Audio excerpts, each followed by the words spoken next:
그러면 교수님 생각해보면 아베가 바보가 아니고 네. 일본 우익들이 바보가 아니면 네. 계산을 했을 텐데 네.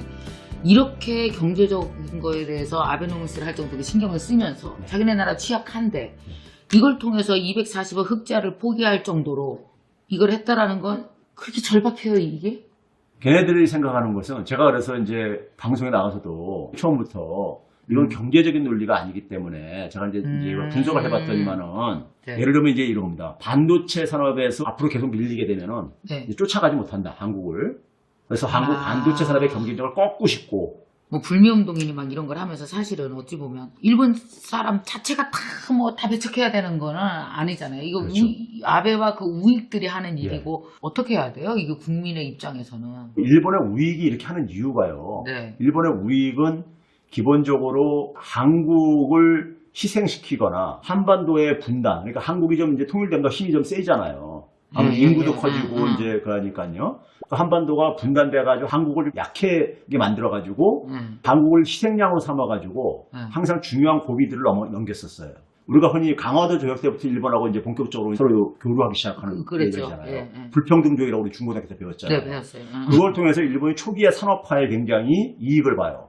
우리나라에서 값싸게 쌀을 수입해가고 자기들이 만든 면직물을 우리나라에 판매해가지고 그래서 일본의 초기 공업화에 굉장히 우리나라가 좋은 먹잇감이 됐었어요. 그럼 식민지 상태는 말할 것도 없고요. 그렇죠. 그다음에 한국전쟁이 딱 일어나면서 한국전쟁 직전에 일본의 경제가 굉장히 나빴었습니다. 좌절감 속에서 사회가 지배되고 있었는데 한국전쟁이 딱 터지면서 한국전쟁에서 필요한 군수물자들 있잖아요.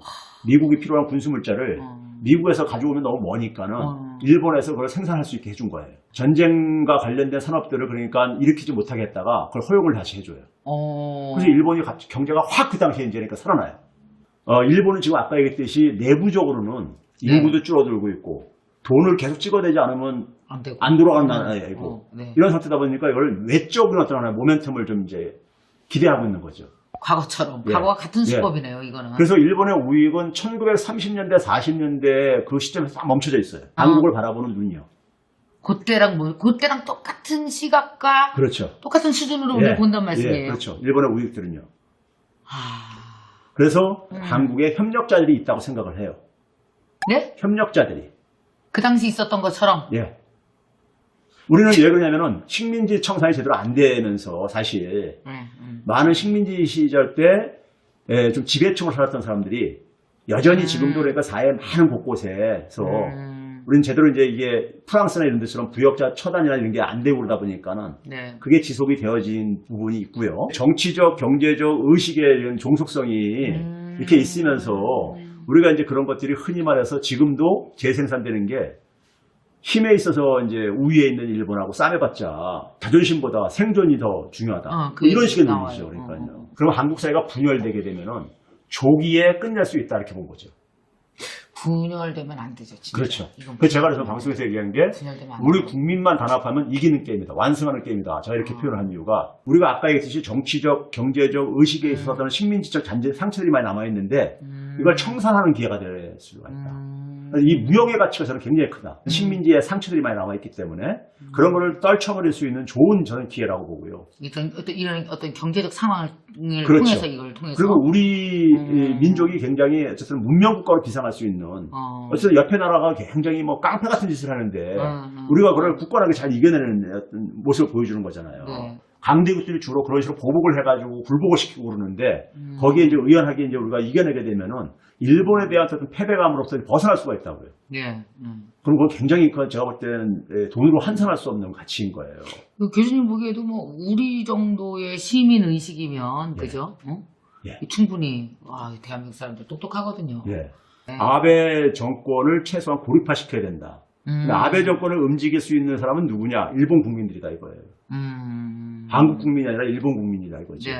그걸 어차피 민주주의 국가이고 그러니까는 국민들이 어쨌든 여론이라는 게 바뀌면 있죠. 그러면 이제 압박을 받으면 그럴 수밖에 없잖아요. 네, 그렇죠. 그리고 이제 대외적으로 미국 같은 경우가 이제 우리가 좀 영향을 미칠 수가 있을 것이고요. 근데 그래서 이제 첫 번째는 일본 국민들을 우리가 일본에서 정치인들이 혐한 감정을 불러일으킨다고 해서 이거 똑같이 혐일 감정을 만들 필요는 없다. 우리 국민들이 굉장히 제가 볼 때 지혜롭게 대처한다고 보고 있고요. 네. 그래서 일본 국민들을 우리가 적으로 만들 필요는 없어요. 맞아요. 일본 대다수 국민들은 사실 제가 볼 때는 또 상식을 가지고 있다고 그렇죠. 믿고 싶고요. 그래서 일본 국민하고 아베 정권은 분리시켜야 된다. 그래서 우리 쪽에 한국에 있는 시민사회 단체들하고 네. 일본의 양심적인 시민사회 단체들하고 혹은 종교계라든가 이게 서로가 그러니까는 대화를 계속 이어가고 네.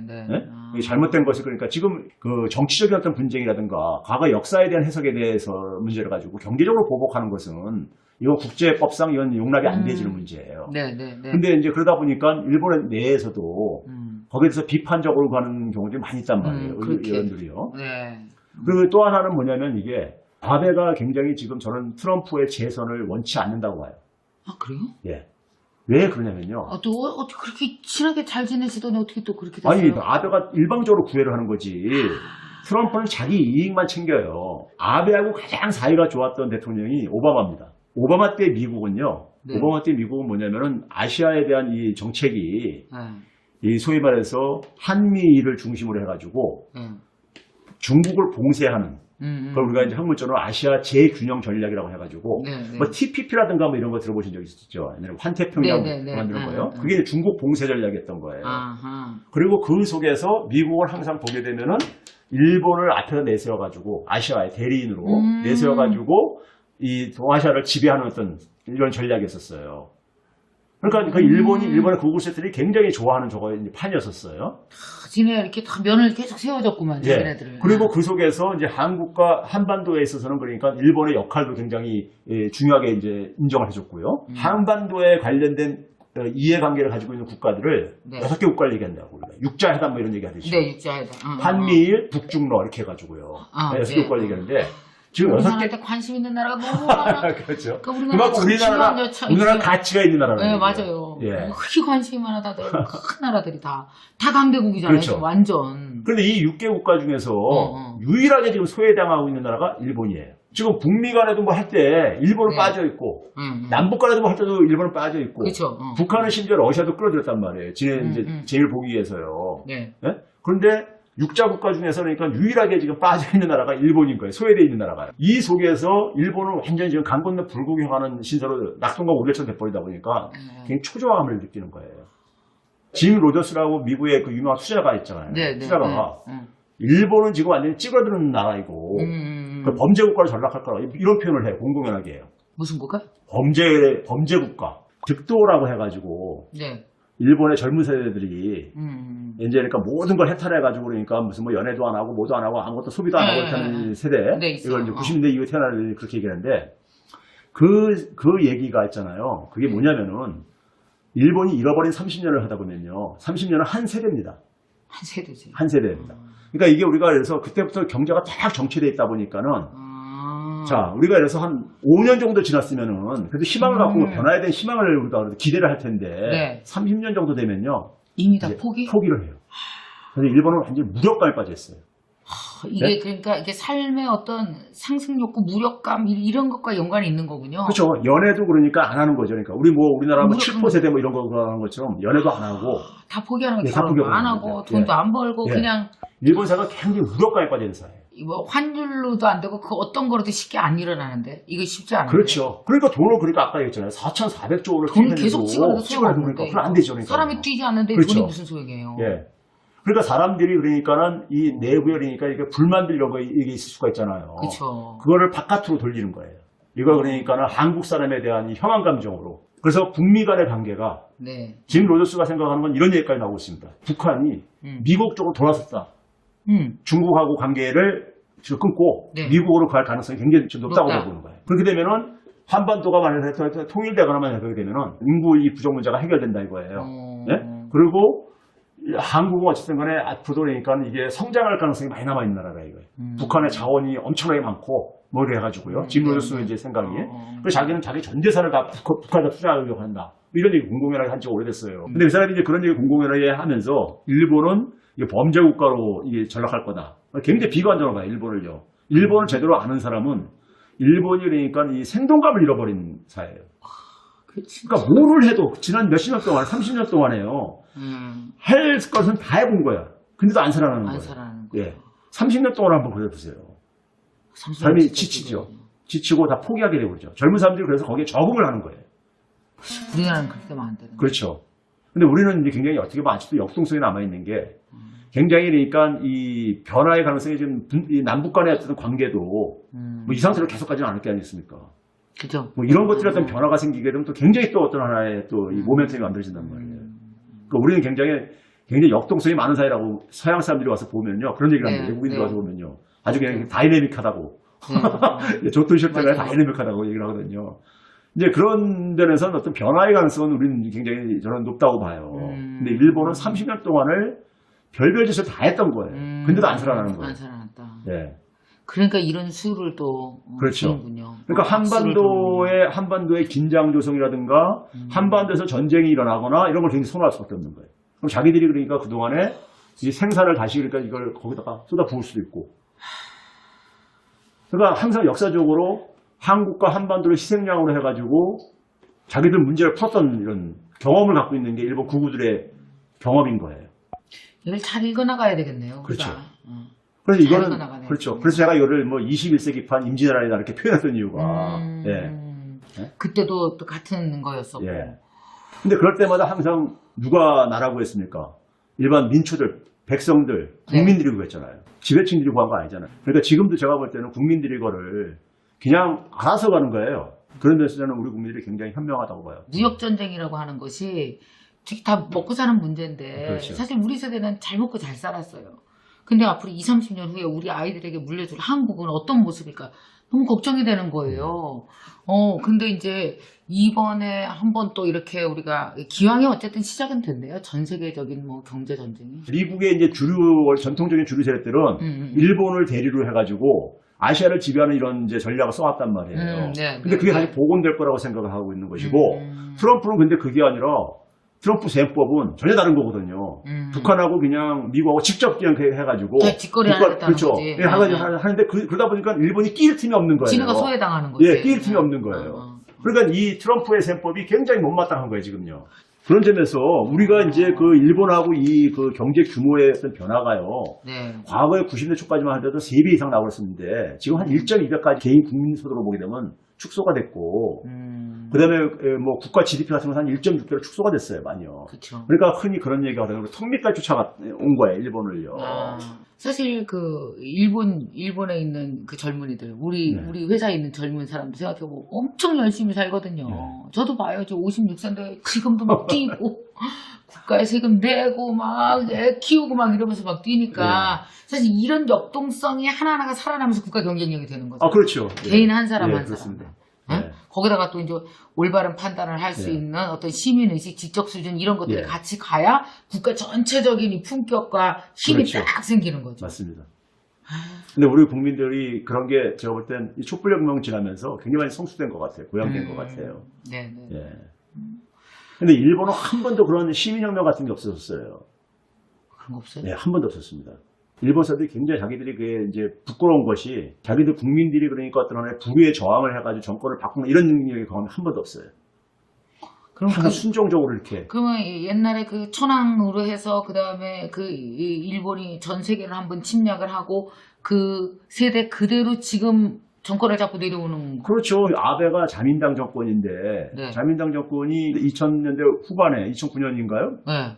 민주당 정권으로 바뀌기 전까지 장기 집권했었던 거예요. 그래서 잠깐 민주당한테 한 몇 년 잠깐 내렸다가 또다시 지금 하고 있는 그렇죠. 거거든요. 그러니까 사실 경쟁하면서 교체가 돼야 되는데 이 교체가 안 되는 나라예요. 관심이 없나 일본 사람들은 정치에? 그러니까 그게 어떻게 보면은 굉장히 수동적인 것도 있지만은 국가가 굉장히 언론을 통제를 많이 해요. 지금 아베 정권에서 일본의 그 언론 자유가 우리보다 원래 낮았었는데 더 추락을 했어요. 언론 자유도 측정하는 방식이 있거든요. 예. 우리나라는 근데 이제 문재인 정부 들어서 가지고 언론 자유도가 많이 올라갔고요. 네? 올라갔고. 그러니까 언론조차도 그러니까는 굉장히 정부가 통제를 하고 언론이 굉장히 수능을 하고. 예.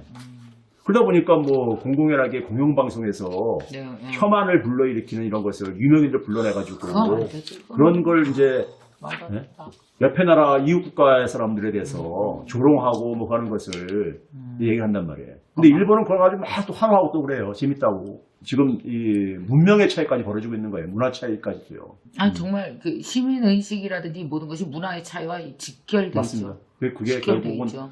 그게 저는 국가의 장기적인 어쨌든 간에 이 발전의 원동력이라고 봐요. 또 이렇게 되게 힘들어 하다가도 또 이런 말씀 듣고 그러면 또 우리나라에 희망이 있어요. 희망이 있고 사실은 이게 힘들어도 희망이 있는 것과 없는 건 엄청 맞습니다. 차이가 나. 맞습니다. 그래서 좀 힘들어도 예. 좀 희망이 있으면 단합해서 한 10년, 20년, 한 10년 힘들어도 그냥 밀고 가. 또 그러면 또 국가의 모습이 또 위상이 확 달라지고 그렇죠. 우리가 국민이 잘 몰라서 그런데 국가의 달라짐 이상에서 우리가 계속 올라오면서 살아서 그렇지 이게 또 한번 떨어져 보면 이 국가의 존재가 얼마나 중요한지 알잖아요. 그렇죠. 오늘 고맙습니다. 아이고. 되게 재밌었어요. 몰랐던 것도 많이 알게 되고. 도움이 됐습니까? 그럼요. 예. 너무너무 고맙습니다. 다시 한번 그래도 교수님의 말씀 속에서 희망이 되게 많았거든요.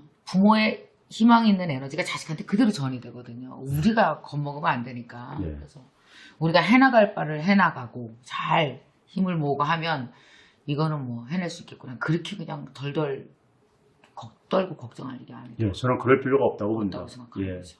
오히려 사회 엘리트 층들이 오히려 자꾸만 불안감을 조성하고 그러는데 항상 보게 되면 뭐 엘리트 층들이 역사 속에서도 보게 되면요 별로 도움 안 되는 짓을 많이 해요. 물론 모든 엘리트 층은 아니지만은 그렇죠. 모든 애들 하지만 그게 왜 그러냐면은 제가 요새 뭐 또 한참 책을 많이 읽었었어요. 읽었는데 왜냐하면 이렇게 궁금하면 저는 책을 들춰봐요. 옛날 역사책을 들춰봤는데 교수님 말씀대로 옛날에 엘리트들이 그냥 딱 둘로 나뉘더라고요. 그러니까 정말 그래서 사실은 근데 또 어떤 생각이 드냐면 진짜 알고 판단을 했었을까 모르고 휩쓸려서 판단했었을까. 그래서 저는 일단 아는 건 너무 중요해요. 그렇죠. 암 속에서 그 다음 판단. 그렇죠. 예. 그래서 교수님 모신 거거든요. 예, 감사합니다. 자, 여러분 오늘 우리 최백은 교수님 모셔서 말씀을 들어봤는데 여러분의 현재를 살아가는 데 있어서 현재를 모르는 것처럼 불안하고 힘든 건 없는 것 같아요. 알고 나면 그래도 훨씬 더 이걸 헤쳐나가는 데 있어서 훨씬 더 좋은 판단을 우리가 할 수 있고 나중에 국가만 역사가 있는 게 아니거든요. 개인도 역사가 그렇죠. 있어요. 예, 뒤돌아보면 부끄럽지 않아야 되잖아요. 그렇죠. 의료인으로서. 그러니까 여러분의 어떤 쭉 지나가는 이 여러분의 삶의 여정, 여러분의 역사에 여러분이 또 중요한 판단을 할 때마다 오늘의 알미 또 중요한 근거가 돼서 도움을 드렸었으면 좋겠습니다. 저는 오늘 선생님이 굉장히 마지막에 중요한 점을 짚었다고 생각하는데요. 네. 우리가 어떤 희망을 가질 수 있으면은 그것만큼 큰 역동성이 맞아요. 없어요. 힘이 없어요. 그럼 결국은 지금 우리도 굉장히 경제적으로 어렵고 이렇게 상황인데 저는 이게 굉장히 우리가 그런 말이 있잖아요. 이게 이제 새옹지마라는 말도 있고 이게 이제 위기가 기회로도 되기도 한다고 하는 것처럼요. 그러니까 지금 우리가 이렇게 할 수 있다는 자신감을 갖게 되면은 이 속에서 그러니까 우리가 지금 우리가 직면하고 있는 어려운 문제들을 다시 극복할 수 있는 하나의 중요한 하나의 이게 기회이기도 한 것 같아요. 근데 그런 점에서 굉장히 선생님이 중요한 지적을 해주신 것 같아요. 희망을 가질 수 있게 하는 거. 되게 중요한 것 같아요. 희망만 있으면 그 어떤 과정도 뭐도 다 할 수 있는 거죠. 다 할 수 있지. 자, 우리 모두 다 희망을 가지시기 바랍니다. 희망으로 우리 역동적으로 또 한번 살아냅시다, 여러분. 자, 오늘 최백은 교수님 나와주셔서 너무 고맙습니다. 감사합니다. 정말 감사합니다. 너무 바쁘셨는데 고맙습니다. 감사합니다. 감사합니다. 안녕하세요. 저는 학장님하고 동갑이에요. 나이가 같고요. 제가 갱년기를 좀 심하게 앓고 있을 때 남편이 영상 하나를 추천을 해줬는데 선생님 영상이었어요. 나이가 먹어도 늘 어려운 인간관계나 드림머니에 대해서 많이 배우고 그다음에 이제 책에 대한 폭도 좀 넓어지고 그래서 많이 배우고 있고요. 여기 오고 싶어서 정말 목표를 정하고 밤늦게까지 장학생이 되기 위해서 노력을 했습니다. 그래서 그러다 보니까 사실은 갱년기가 좀 도망간 것 같아요. 그래서 요즘 너무 활기차게 생활하고 있고요. 감사합니다.